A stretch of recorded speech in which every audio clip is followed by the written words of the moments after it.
રામ રામ।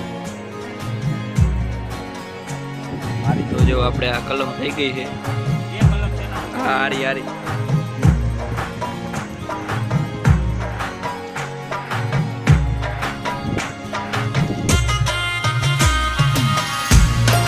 રામ રામ જય દ્વારકાધીશ જય મુરલીધર મિત્રો, કેમ છે યુટ્યુબ ફેમિલી? સ્વાગત છે નવા વ્લોગમાં। તારીખ આજે 25/7/2024। અત્યારે જો સવારમાં ઉઠી અને કામ લીધું આપણે લીલું વાટવાનું। લીલું જરા જરા કોરી ગયું, બહુ વડું નથી, વાટી નાખીએ એટલે બધું લીલું એકદમ રેવલ થઈ જાય। બાપુ જો વાટે છે અને ઢગલા કાઢતા જાય છે આવી રીતના। મારે આ ઢગલા હારી એક દરિયામાં નાખવાના છે, તો આજે તો વાહ છે બધા બાપુ બધું વાટી લઈએ લીલું, પછી આપણે નાખી દેવું। અને કાકા અત્યારે આવ્યા હતા કલમી આંબાનું એક ઓલું લેવા, એ ઘેરે કલમ કરે છે, તો આપણે જોઈ કઈ રીતના કલમ થાય હું તમને દેખાડું આંબાની કલમ કઈ રીતના કરે એ કાકા। તો બ્લોગ પૂરો જોજો, ચેનલમાં ના હોય તો ચેનલને સબસ્ક્રાઈબ કરજો। તો જો કાકા કલમ બાંધે છે અત્યારે, વડો આંબો હોય એમાં આવી રીતના।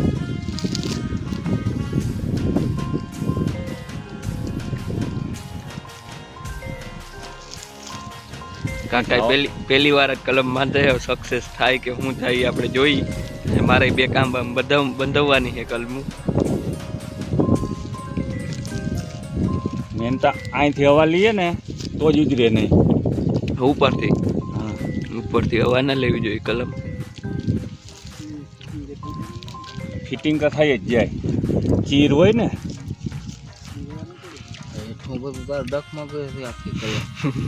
બીજો આવશે હેઠ જ પછી બંધ થઈ જશે। તો જો આપણે આ કલમ થઈ ગઈ છે, હવે 6 મહિના 10 દી પછી જો હું કોરે કે નહીં।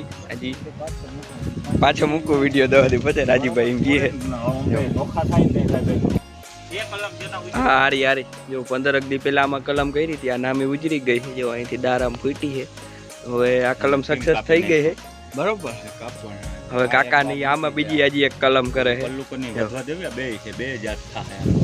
બે જાત થાય આમાં, એક કલમી ને ખાધો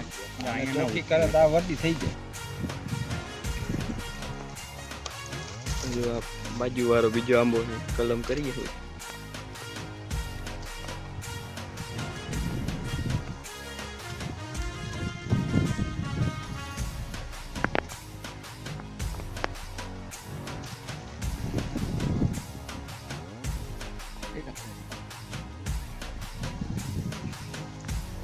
પાંચ હવા ના લઈએ ને કેટલું ઘરે જાય એમાં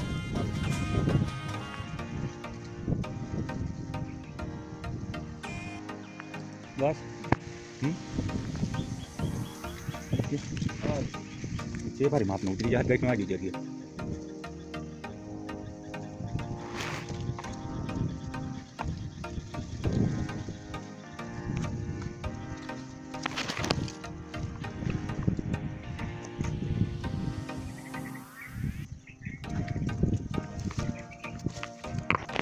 ready?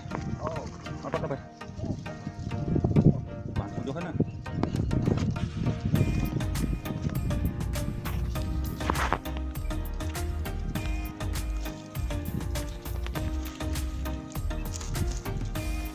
Jadi kapal juga. Kalau saya pelajin bantu lihat tuh. Kalau udah dopi apa nak kapan panggil? Dipanggil jadi kian namanya.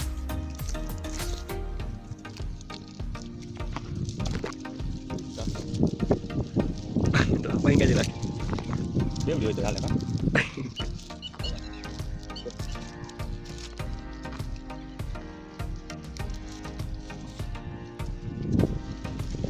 Mama jatuh. Dia lupa baru. Ingat dia lupa. તો જો આની પેલા આંબામાં ઉપર એક કલમ કરી હતી, જો સામે એરી પેલું દેખાય છે ને એમાં આમ એ સક્સેસફુલ થઈ ગઈ છે, મસ્ત પડી ગઈ છે ઉપરથી। બીજી કલમ કરે છે કાકા જો અહીંયા આંબામાં। તો આપણે આ બે કલમ થઈ ગઈ, કે આંબે કરી સામે અને સામે રોડ ઉપર છે, અહીંયા આપણે 10 દી પછી જોવા આવ્યું સક્સેસ થઈ કે નહીં। તો અત્યારે જો આપણા કાકા ત્યાંથી પાછા આવી ગયા, આમ બધી કલમ કરવા નથી આંબાની, એ કલમ કઈ રીતના થઈ મેં તમને દેખાડ્યું। બાકી જો આપણે આ લીલું વાઢીનું કારણ છે કે આ બધું વાઢી નાખી જે માથે માથે કોર મેલો, હવે આજે લીલું છે ને એમાં આવા ઠુંબા થઈ ગયા। હવે બહુ કોરે નહીં, આ બહુ કોરે નહીં ને એટલે આને પહેલાં તો વાઢી અને આમાં ખડે બહુ થઈ ગયું જવું જોઈએ ખડ. પછી આવી રીતના ઊભું રહીએ ને ખડ તો બિયાણ આખા પડામાં જાય, અહીંથી પાકી જાય ખડ. એટલે એવું હાંબો ને એવું બધું ખડામાં પાક બિયાણે થવા માંડે તો આખા પડામાં જાય. એટલે પહેલાં તો આ બધું વાટીને આમાં નાખવાની છે, છાંટવાની છે ઢોકનની પડીકી. ઢોકન પડીકી છટાઈ જાય ને કોરાટો થાય પછી આને ખેડી અને આમાં જે વસ્તુ બીજી વાવી હોય આપણે ગમે માલનો ચરો વાવી દેવું. હા આપણે છે ને અત્યારે પહેલાં તો આ વાઢી નાખી બધું, પછી આમાં ઢોકરની પડીકી છાંટ્યું. કાલ ખંભારી ઢોકરની પડીકી લેવા ગયા હતા, એ લેતા આવ્યા ભેગી. તો પહેલાં વાઢી નાખી જે કોયરું એ માલને નાખી દઈ, પછી આમાં આપણે ઢોકન પડીકી છાંટી દઈ. તો વહી ગયા છે અત્યારે તના જે હવાનો વરસાદ ન થાય રેડ ચાલુ હોય. બાકી જો આપણે નિહાર છેલ્લો હોય નિહારનું બધું પાણી હવે પાટલે આમ જાય છે સીધું ઓલે હેઠે. અને હવે આનો નિકાલ કરવા હાટું આપણે અને જરીક ધોરીએ જેવું કરવું જોઈએ, હાથથી જ કરવું જોઈએ. તમને દેખાડી કઈ રીતના કરે. અહીંથી આમ કાટિયા લગનનું ધોર્યું કરવાનું, અહીંથી નહીં પણ એ ઓલો થાંભલા પાસે જોબ બનાણી છે થોડીક પાણીની, ત્યાંથી કરવાને એવી રીતના. તો ચા પીને અને પછી જઈએ આપણે, એ તમને દેખાડી કઈ રીતના કરવું. હજી નિહાર છલીને જાય છે, આજે વરસાદ નથી પડ્યો. બાકી જો હજી પાણી વહી રહ્યા ખેતરમાં, ત્યાં ખાડોનું ને હવે એ ઘડીકમાં નહીં હુકાય. ખાડાને ભરેલ છે 3-4 દી પવન ને તડકો છે ને ત્યાં હુકાય, કેમ કે વાવું રેવલ થઈ ગઈ છે, જમીન રેવલ વાવું નગર ચૂહી લે જમીન. હવે તો વાવું જમીન રેવલ થઈ ગઈ એટલે જમીને પાણી એવડું ચૂહે નહીં, એટલે વાલ લાગશે થોડીકમાં હુકાઈ જાય વરસાદ નહીં આવે તો. અત્યારે જો આપણે અહીંયા ધોરીઓ કરવાનો છે, અહીંથી પાણી બહુ આગળ વેગ નથી કરતું. હવે પાટલામાં ધોરીઓ કરવાનો છે, હવે અહીંથી આમ વેગ નથી કરતો, અહીંથી આમ ધોરીઓ કરી નાખો, અહીંયાથી આમ કાઢીએ પાણી બધું નીકળી જાય. હાલો ધોરીઓ કરવાનું કામ કરી દઈએ ચાલુ હોય. તો અત્યારે જો આપણે એક ધોરીઓ સક્સેસ થઈ ગયો છે. આ ધોરીઓ અહીંથી આમ પાણી સીધું કાઢીએ જાય. આમ જો આવી રીતના પાણીનો વહેલો નિકાસ થઈ જાય. બાકી આ જે અહીંયા ખાડો છે, આ ખાડે ને ખાડે આપણે કાંઈથી આમ ધોરીઓ કર્યો છે, એમાંય જો ફૂલ પાણી હવે આવવું ચાલુ થઈ ગયું. નકર આવતું નહોતું, આ ખાડા ભરાયેલા જઈએ ખોદાથી ખોદતા ગયા, પછી હાથથી સેટું કરતા ગયા ને હવે એ સીધું એ જો કાઢીએ પાણી જાય છે. તો જો આ બે જગ્યાએ કમ્પ્લીટ થઈ ગયું. હવે આપણે જઈએ હોય એમાં હમણાં થાંભલા પાસે છે ત્યાંથી સીધું આમાં આ કાઢીએ નહીં, હવે એ વળી બીજા કાઢીએ જાય પાણી. આપણે અહીંયા છેલ્લે જે આયરું છે ને હેડામાં ને ત્યાં પુગાડો ને ત્યાંથી તો જો આમ વયું જાય પછી સીધું કાઢીએ. તો જો અત્યારે ફાઇનલી આપણે જે ધોરીએ જેવું કરવાનું હતું એ થઈ ગયું હોય. આપણે બામાં બધે આખો ક્યારો ના કરવાનો, જ્યાં ઉચાળવાનું હોય ત્યાં કોદાળીના બે ઘા મારી અહીંયાથી ધૂળ પર કરી નાખવાનું, પાણી હાલતું થઈ જાય. આમાં થઈ ગયું મસ્ત. જો આપણે બધે કર્યું છે આમાં આગળ થોડાક ગયા હતા, અહીંયાથી આમ ખાડો એક ભર્યો, એ ખાડો આમ નીકળી જાય, પાણી બધું કાઢીએ નીકળી જાય. હવે જઈ હું કેર કામ બધું આપણે પતી ગયું છે. ચાલો કેર જઈ. તો વાગી ગયા છે અત્યારે 7:30 મિત્રો. આજે કામકાજમાં તો એવું કોઈ કામકાજ થયું નથી કંઈ. અમે બપોર પછી ઓલા ધોરિયા કરવા ગયા હતા અને હજી જો ખેતરોમાં પાણી તો ભર્યા જ છે. હજી પાણી ખાલી થતા 3-4 દી લાગીએ. આજ પાછા રેડાઈ ચાલુ હતા. સરખો તડકો નીકળે પવન નીકળે તો 3-4 દીમાં ખાલી થઈ જાય બધું. પછી હાથી તો હજી 7-8 દી થાય હાલતા, મેં નહીં આવે તો.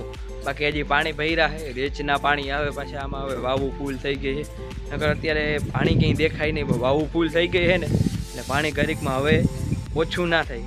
વાવું આપણે જમીનથી ઊંચી જમીન લેવલ આવી ગઈ છે એટલે પાણી ક્યાંય નિકાસ ના થઈ હવે. નકર જો બધે પાણી જ ભર્યા છે અને હવે આ ઘડીકમાં નહીં નીકળે. આની ત્યારે ઓવરફ્લો થઈ ગયું, ફૂલ થઈ ગયું એટલે એ બધું પાણી અહીં ભરાય. બાકી આગળ આમ ભરાય છે, હજી કાઢી હજી પાણી આવે છે. તો વાગી ગયા છે અત્યારે 7:30 મિત્રો. આજનો બ્લોગ આપણે એન્ડ કરી. બ્લોગ કેવો લાગ્યો કોમેન્ટ કરજો, લાઈક કરજો, શેર કરજો ને સબસ્ક્રાઈબ કરજો મારા ચેનલ. મળશે કાલે. લગન જોઈ દ્વારકાધીશ.